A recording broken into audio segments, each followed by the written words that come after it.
Hello students, welcome to my YouTube channel Learn Maths. Area का question है जो discuss करने जा रहा हूँ. Let A1 is the area bounded by curve fx equal to x cube plus x plus 1.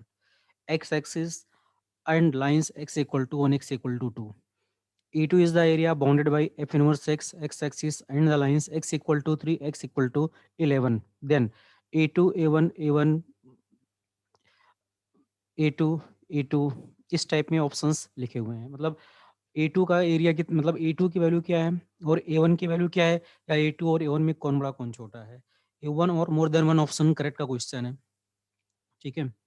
अब इस question में खास बात क्या है, खास बात यह है कि इसमें आपसे जो एरिया पूछा जा रहा है, देखो A1 में तो कोई दिक्कत नहीं है.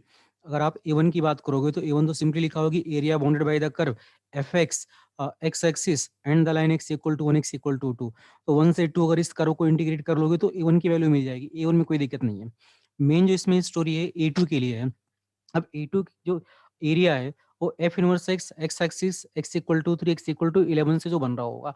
अब मेजॉरिटी ऑफ द स्टूडेंट्स जो होते हैं इस टाइप के क्वेश्चंस में टेंशन में इस बात पर आ जाते हैं कि वो एफ इनवर्स एक्स कैसे फाइंड करें. रीजन क्या है, यहाँ पर एफ एक्स लिखा हुआ है. अगर आप आपका जो ट्रेडिशनल मेथड है, अगर उससे एफ इनवर्स एक्स फाइंड करने जाओगे तो f x equal to y लिखोगे, क्यूबिक सॉल्व हो नहीं पाएगा. ठीक है, तो एफ इनवर्स एक्स फाइंड कर नहीं पाओगे. दूसरी बात, अब एफ इनवर्स एक्स जब सॉल्व नहीं हो पाया तो एरिया कैसे फाइंड करोगे. बट इस टाइप के जो क्वेश्चंस होते हैं ना, आप एक बार पहले डेटा रीड कर लिया करो कि डेटा क्या गिवन है. ठीक है, आपसे कहा जा रहा है 1 2, यहाँ पर लिखा हुआ है 3 11. ठीक है, अगर मैं आपसे पूछूं एफ ऑफ 1, ठीक है, तो एफ ऑफ 1 की वैल्यू कितनी आएगी, एफ ऑफ 1 की वैल्यू 3 आएगी.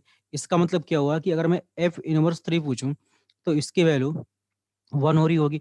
अच्छा, यहाँ पर x इक्वल टू 2 लिखा हुआ है. मैं आपसे पूछूं कि एफ ऑफ 2 कितना होगा, तो अगर आप इसमें 2 पुट करोगे तो 8 प्लस 2 10, 10 प्लस 1 11 आ रहा होगा. इसका मतलब अगर मैं एफ इनवर्स 11 लिखूंगा तो फाइनली जो वैल्यू आ रही होगी वो 2 आ रही होगी. इसने तो आइडिया तो हो गया कि कोई मतलब कोई ना कोई बात इसमें चल रही होगी. ठीक है, अब इसमें हम सॉल्व कैसे करेंगे.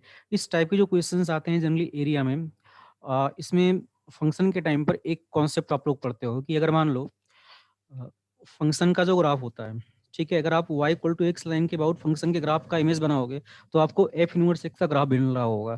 ठीक है, इसका मतलब जो f x and f inverse x के जो ग्राफ होते हैं वो y equal to x line के अबाउट सिमेट्रिक होते हैं. ठीक है, अब एक काम करते हैं, पहले हम फंक्शन का ग्राफ बनाते हैं. ठीक है, पूरा ग्राफ बनाने की जरूरत नहीं है, बस ऐसे सिर्फ 1 से 2 के बीच में. तो एक इसमें थोड़ा सा आइडिया ले लो कि आपका जो फंक्शन है ना, इनवर्स अगर एग्जिस्ट कर रहा है तो इसका मतलब इंक्रीज या डिक्रीज इनमें से कुछ कर रहा होगा. अगर आप एफ डैश एक्स फाइंड करते हो, ठीक है, तो फाइनली यहाँ से एफ डैश एक्स क्या आ रहा होगा आपका, एफ डैश एक्स आपका जो आ रहा होगा 3x² प्लस 1 डेरिवेटिव पॉजिटिव. इसका मतलब ग्राफ इंक्रीज ही कर रहा होगा. हमें 1 से 2 2 का मतलब है कि x equal to 1, x equal to 2 की बात चल रही है. ठीक है, तो हम एक काम करते हैं, रफ ग्राफ बनाते हैं थोड़ा सा x equal to 1, x equal to 2 के लिए. ठीक है, फंक्शन ग्राफ बना रहे हैं, ध्यान से देखना. 1 से 2 के बीच में भी मेरा ग्राफ इंक्रीज कर रहा होगा.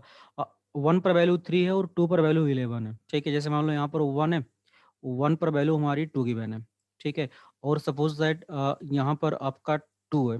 ठीक है, और 2 पर जो वैल्यू है वो 11 गिवन है. ठीक है, मीन्स हमारा जो फंक्शन होगा, फंक्शन ग्राफ कुछ ऐसे बन रहा होगा, इंक्रीज ही कर रहा होगा, तो ग्राफ ऐसे कुछ बन गया. सपोज दैट ये एफ एक्स का ग्राफ है. ठीक, अच्छा, अब जो एफ एक्स का ग्राफ होगा और जो एफ इनवर्स एक्स का ग्राफ होता है, ये Y equal to x line के अबाउट सिमेट्रिक होंगे. ये Y equal to x line है.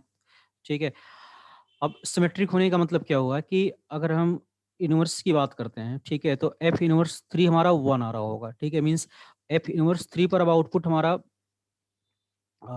सॉरी, F1 पर हमारी जो वैल्यू आ रही थी 3 आ रही थी, यहाँ गलती से 2 लिख दिया गया था. 1 पर जो वैल्यू आ रही थी 3 आ रही थी, F1 हमारा 3 था. ठीक है, तो F इनवर्स 3 अब 1 होगा. इसका मतलब अगर हम इनवर्स का ग्राफ बनाएंगे तो अगर इनपुट हमारा 3 होगा, ठीक है, तो 3 पर वैल्यू 1 आ रही होगी, और 11 पर जो वैल्यू आ रही होगी, सपोज दैट यहाँ 3 है. ठीक है, और यहाँ 11 है, 11 पर वैल्यू 2 आ रही होगी. अब ग्राफ भी जो बनना था इसी का आपका जो बन रहा होगा, इसका इमेज ही बन रहा होगा फाइनली. इसका आप इमेज ही बना रहे होगे कुछ ऐसे. ठीक है, मतलब थोड़ा-सा ग्राफ मतलब ऐसा बना रहे होते हैं जिससे सिमेट्रिक दिख पाए थोड़ा-सा, ठीक है? ग्राफ को मैं दोबारा प्लॉट कर दे रहा हूँ। जिससे थोड़ा विजुअलाइज़ेशन भी बन पाए आप लोगों का।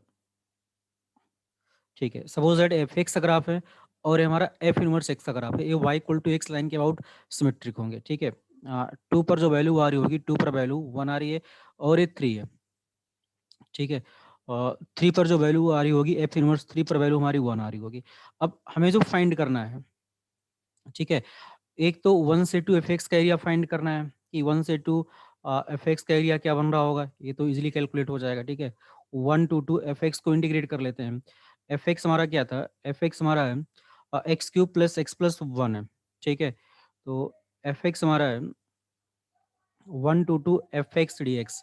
ये हो गया 1 to 2 X cube plus X plus 1 D X, ठीक है? इसको इंटीग्रेट करोगे तो एक्स क्यूब का जो इंटीग्रेशन होगा X to the power 4 by 4 होगा, एक्स का इंटीग्रेशन एक्स स्क्वायर बाई 2 होगा, 1 का इंटीग्रेशन एक्स चल रहा होगा, 1 से 2 इंटीग्रेट करना है। इसको सिंप्लीफाई करोगे तो 2 पुट करोगे 2 टू द पावर 4, 16 बाई 4 4 होगा, 2 स्क्वायर 2 मतलब 2 स्क्वायर बाई 2 2 लिख रहे होगे plus 2 minus 1 by 4 plus 1 by 2 plus 1। इसको सिंप्लीफाई करोगे तो 4 प्लस 2 6 प्लस 2 8 माइनस इनको सिंप्लीफाई करोगे तो 1 by 4 plus 1 by 2 plus 1 4 LCM लिखोगे तो 1 प्लस 2 प्लस 4 7 हो जाएगा 7 बाई 4 मीन्स 25 बाई 4 आएगा 32 माइनस 7 25 बाई 4 आ गया, ठीक है? तो इसका मतलब होगा कि जो फर्स्ट पार्ट लिखा हुआ था, जो वेरी सिंपल पार्ट था कि A1 is the area bounded by the curve F x equal to X cube plus X plus 1। तो A1 की जो वैल्यू आ रही है 25/4 आ रही है, इसका मतलब बी ऑप्शन गलत है। अब तक इस कंक्लूजन तक आप पहुँच गए कि ऑप्शन बी गलत है, ठीक है? अब मेन है कि हम A2 कैसे फाइंड करेंगे? अब A2 ग्राफ के थ्रू समझते हैं। x equal to 3, x equal to 11 and f inverse x की बात चल रही है, ठीक है? तो अब हम A2 की बात करते हैं कि जो A2 बन रहा होगा, ये सपोज़ दैट 3 है और ये आपका 11 है, तो फाइनली एरिया बन रहा होगा हमारा A2, ठीक है? ए एरिया हमारा A2 होगा।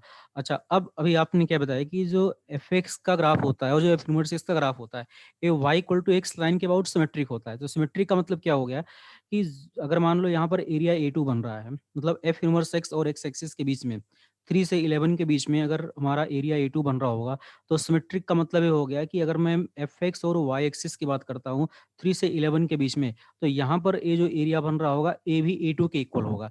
सिमेट्री से ए एरिया और ए एरिया, ये दोनों एरिया इक्वल होंगे। अब हमें A2 एरिया फाइंड करना है। अब A2 कैसे फाइंड करें? बहुत सिंपल है। आप एक काम करो, ए एक बड़ा-सा रेक्टेंगल दिख रहा है, ठीक है? और जिसकी एक साइड 2 और एक साइड 11 है।